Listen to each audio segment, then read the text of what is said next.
Hey guys, and welcome to my channel. So I have been itching to paint something today, and I thought, why not do an I follow a Bob Ross tutorial video, because Bob Ross has been a huge inspiration to me and I've learned a lot from him when I first started to paint, especially landscapes, and I would like to hear his voice again, you know, his calming voice talking about those are just happy mistakes and a lot of lessons you can apply in your life. But there's a twist. I'm going to paint using my mouth. I mean, also my neck, because my neck does all the movement and my mouth just holds the toothbrush. He fucked me with a toothbrush! So that's painting with my mouth and my neck. My mouth. My neck, my back, lick my pussy and my crack.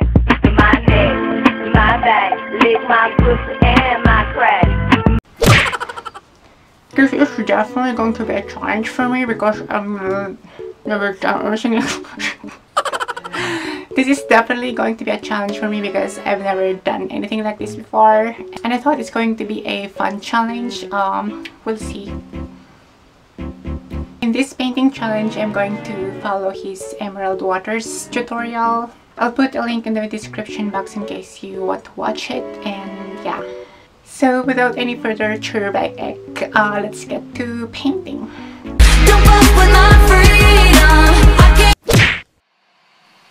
Before I started to paint, I covered the canvas with some retarder so that the paints won't dry up too quickly, because I'm using acrylic paints in this video and acrylic paints usually dry up too fast.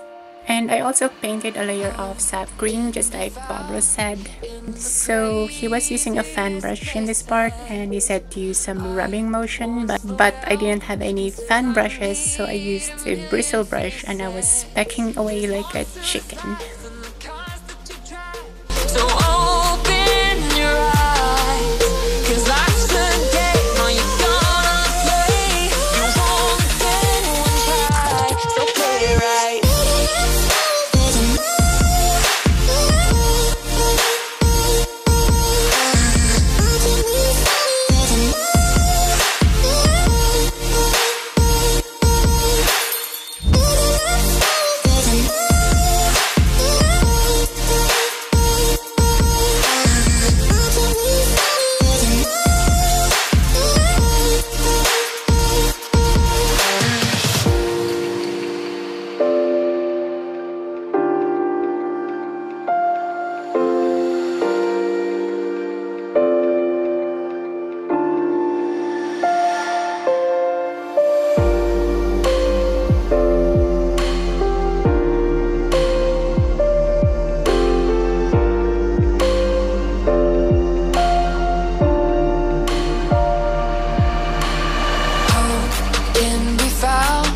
In the craziest places, I won't slow down until I meet a million faces. There's more to this life than the cars that you drive, so open your eyes. Right now, I'm painting on some twigs and branches to make them look like trees in the background and not just some big yellow blobs, because those simple lines help create the illusion of trees, and that's what we're going for.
So this is the final painting.